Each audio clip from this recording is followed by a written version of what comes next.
Well, hello there, it's Beards and Bangers, and finally I'm making the review that I wanted to make. Stormbird is still going on, but we're left this morning with just rain, a little bit of rain and wind, but it's much warmer, everyone's much happier. Yeah, let's have a look at the car.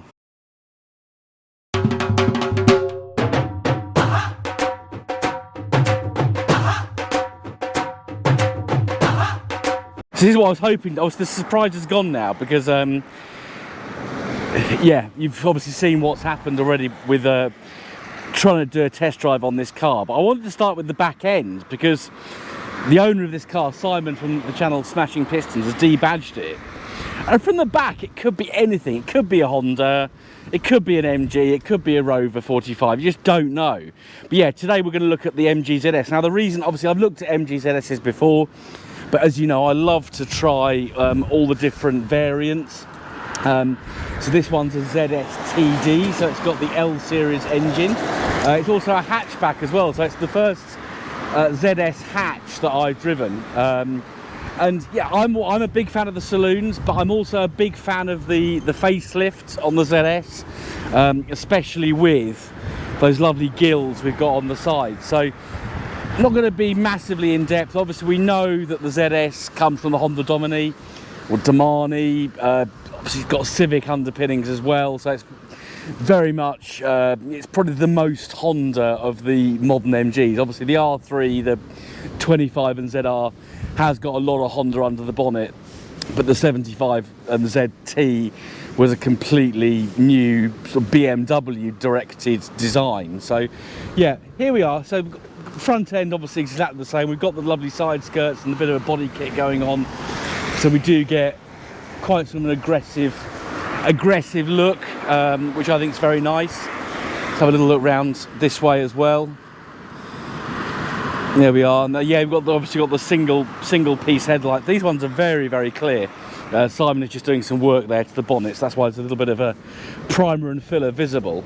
But yeah, then we've got the sort of difference is the hatchback. So you tend to see a lot of MG ZS saloons, probably more 45s in the hatch, but this is the hatch. Because you've got more weight over the rear axle, you haven't got quite as much kind of weight or body behind the rear wheels.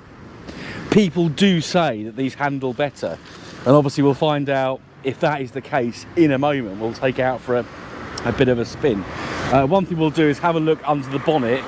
We'll do a quick through the car just to refresh ourselves as to what the ZS is made up with. But obviously a bit of a difference under the engine brake with the L series. Right, so last time we looked at a ZS was my new Typhoon. So we're used to seeing the sort of KV6 setup. So yeah, a bit of a different layout to the ZRs and the ZTs obviously. But here we've got the L series engine. Yes, obviously very agricultural sounding, pretty primitive really as diesels go, but very torquey. 240 pound-foot of torque I think is standard on these. But only 100 brake horse, so we'll see what that does when we drive it in a moment. I think Simon is going to be going through the usual tuning, so injectors, remap, EGR possibly, just to get the best out of the engine. Yeah, it is what it is. It's, you know, we know this layout: expansion tank, power steering, screen wash, battery, which we were having fun with yesterday if you look at the previous video. Air conditioning gubbins over there, ECU over there. We've got a little fuel filter over there. That looks a bit elderly. Some kind of canister. I'm not sure what that is actually on these. So we've got a bit of a canister. But yeah, there's our engine layout. Obviously we've got our massive intercooler pipes at the front as well. And of course, being a ZS, we've got the twin fans at the front like that. So we've got the intercooler fan and the radiator fan. But yeah, that's our engine bay layout. We'll have a quick look. Oh, I forgot we've got one of these bonnets, haven't we? So inside, this being facelifted, we've got a few differences. So this never changes. So you've got the driver's electric window switch there. This one's only got front electric windows, so your passenger one's down here. It's interesting they didn't put it on the door. So and if you had rear electric windows, they'd be in these blanking sections here, which you can just about see. Usual kind of gear gauge, handbrake, little cubby down there, little armrest, so that really hasn't changed over the Mark 1. Electric mirror switch, I think that's the same, and the lights, but obviously the difference is these dials, these vents. So we've got these round vents that were across the ZR and ZS ranges. Fog light control system. We've got a light switch on the stalk, that's our lights, but we've got our fog lights here. Heated rear window here, lock and unlock, obviously with the facelift, so you've got a lock and unlock button, a working clock. It's quite faint, but it does work, which is rare. Aftermarket, I would say, stereo, being a Sony. And then we've got this climate control, which is yeah, it's okay. I've just found some of my camera equipment that I was looking for earlier. And then we've got, yeah, 12-volt socket, an ashtray there. Yeah, the climate controls, yeah, people have mixed feelings on it. I think there's the Mark 1, certainly my ZS has got just twiddly knobs and then buttons for your air conditioning, which on an older car I do prefer, because climate control with MG Rover stuff wasn't the best anyway. But this one I'm sort of getting used to a bit. We've got our usual MG of the mid-2000s dials, fuel and temperature gauge. I always find the passenger airbag quite kind of disconcerting on these, because it's in a kind of what looks like a very easily peelable cover there. Big old glove box. Headlining, of course, is sagging. That'll be a job Simon no doubt does. This being a hatchback, it is a little bit easier. And our seats, we've got our typical MG Rover seats. So this is Aztec, this pattern. Some Aztecs can be a bit triggering, because they use quite bright colours, but this is all black and grey, which does work quite nicely, and it's actually quite nice in the back. I won't jump into that because there's stuff in there, but yeah, you've got 4/5 really nice seats. We won't look in the boot. Simon's got stuff in there. I'm very conscious when I do the reviews that these are people's personal space, and we won't invade that on this occasion. So I'll get the camera set up and we'll take it out for a drive and give you some impressions. Right, we'll take her out for a little drive. Obviously, yeah, L series does sound quite agricultural. I'm going to follow, you can probably see Simon in my BMW there. He's doing a little video on that. So we'll go for a little drive and we'll hopefully get on some nice Yorkshire B roads and just see how the car handles. So Simon's put the Sheddist clutch kit upgrade on this, which does make the clutch feel very nice. So lots of go. If I just put my foot down, obviously I can't go too mad because we're in a village, but it does pick up really nicely. And what we'll find is when we get on a bit where we can really open the car up, what will happen is the car will pull away, you know, beat everyone at the lights, and then die. Not die as in like it did yesterday, die as in, let's turn the temperature down a bit again. It's quite, it really is warm today. It was 13, 14, 15 degrees opposed to 8 with snow still on the ground yesterday, so it feels quite tropical. But yeah, so I'm just dropping down to second, get around this traffic, put my foot down. It's got some go, it goes, but then it just stops, it peters out. Because say you've only got that 100 brake horsepower, so that's that 240-ish pound-foot of torque that's pulling you away really, really easily. But then once you're kind of up to speed, it kind of goes like that. So I really do hope that, but right, I've got to delimit, third gear, still going, still going, still going. That has enough. So yeah, goes and goes and goes and goes, and then but yeah, we're up at 50. It's noisy. I'm not going to lie. It's an L series. They are pretty agricultural sounding. The L series itself was a development of the Perkins Prima engine. Interestingly, I think Austin Rover used that during the 1980s. I remember driving a naturally aspirated diesel Maestro with a Perkins Prima engine when I was looking for cars when I was younger, and this thing was gutless because it had no turbo, of course. But then interestingly, in the R8, so in in the kind of 90s, Rover actually used a Peugeot sourced engine. I think it's XUD, rather than the Prima, because the L series is still in development. So the L series would have come in, I guess, mid to late 90s. I should have read up on that. It's a fact I did know, but it's dropped off the bookshelf in my head. But yeah, but it's not really loud. I mean, it's probably louder in the ZR and the 25 and the Streetwise, where you haven't got as much sound protection. Let's go uphill now, drop it into third.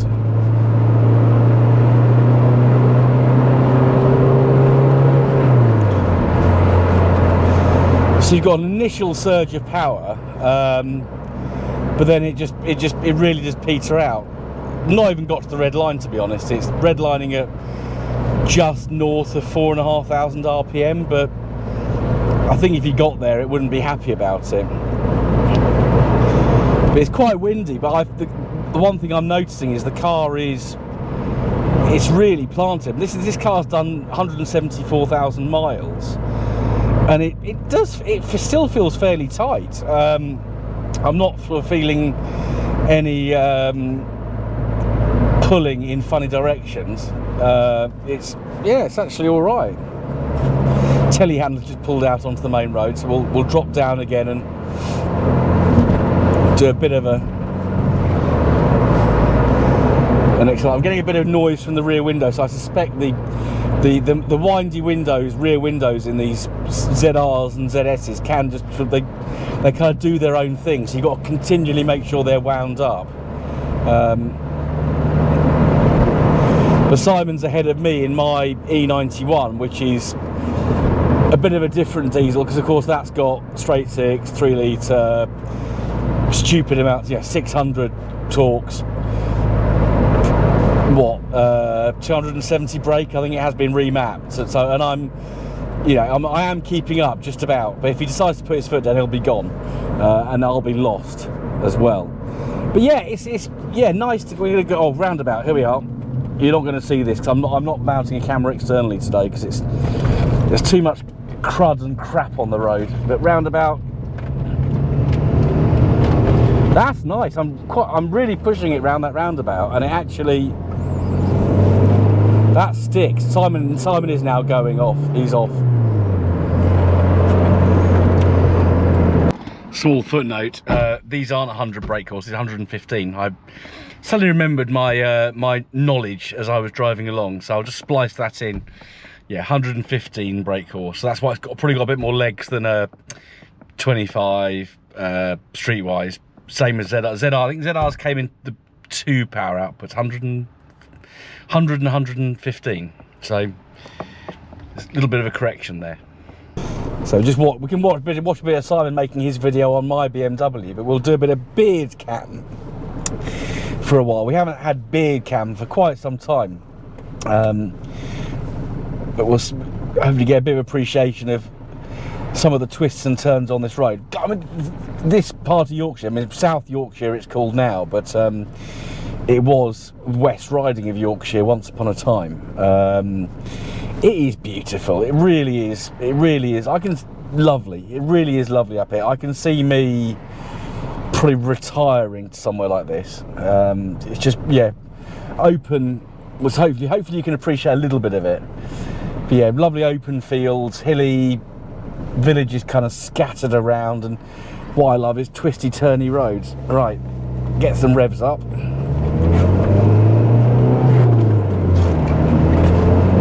So if Simon plants his foot, he'll be gone, but I do roughly know where I am, so we'll be all right. But yeah, but if you work the gear, if you work this engine, the one difference is that I've noticed, so before I got Penny sorted out, it really was a bit sluggish. And Nelson Van Della, the van who's expired unfortunately, that's got a tuning box on, which made him feel a bit more perky. But if you work the gearbox on this car, it does go. I'm actually, I'm keeping up with Simon, and he's in a quicker car. I don't know how much he's pushing it, but yeah, it's actually all right. I think he should tune it. I think a tweaked ZS diesel would be a lot of fun, particularly on this chassis, because they're good handling chassis anyway. The hatchback makes it better. PG1 gearbox, which these have got, can take the power. You can go up to 180 brake horse sensibly without having to sort of start rebuilding the gearbox. And I think it would make a nice project, you know, if it goes down that route. I think he is probably going to go down that route. I've actually helped him out a little bit, because I've managed to source some injectors. So they're the SDI injectors from the old Peugeot, believe it or not, powered R8s of the late 90s, mid and late 90s. I've sent him an EGR kit, so he's just got to do the other bits, which is easy. There's a chap up in Lincolnshire called Chasley. Simon is getting away from me. We'll drop down to fourth. Chasley, who does remaps on these L series ECUs, bit of a legend in these circles. But yeah, this is a good. I'm glad Simon got this car, because I know he was looking for another project, and I was pleasantly surprised when he chose a ZS TD as his project. But yeah, it goes nicely. I'm in fifth up quite a steep gradient, so I'm not needing to change down. Yeah, I really like it. I'm a big L series fan, I have to be honest. I like them. I like their kind of simplicity. Well, not simplicity, not that simple, but I like their kind of crudeness. I think is probably a better word to use. That crude sound. Yeah, slightly grumpy sounding diesel, reluctant diesel. But they do like to do some work. They will go on forever if you look after them. The only kind of annoying thing with the L series is the ancillaries are getting hard, if not impossible, to find. So if fuel pumps go, like's happened with my van, they are very, very, very hard to find a good one. They're very, very expensive. It's not worth getting them rebuilt, because they're, you know, it's 600 quid to get the fuel pumps rebuilt. So hopefully this one's going to be all right. I'm still marvelling at the working clock we've got here. Yeah, so I'm going back to a bit old school, how I used to film videos. So I'm just to spin the camera around, keep it really simple.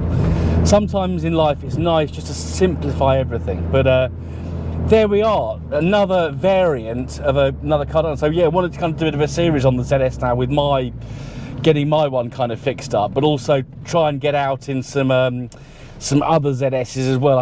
I'm keep promising young Chris Hort from Hertfordshire that I will look at his ZS 120, and I'm always keen to look at a 120 K-series powered car, because I do think the 120 is the sweet spot. I've not driven a 218, but I've been in one, and I was like, oh, that's quite surprising. The little MGF we flipped, that was a 120, so we've got to do a 120.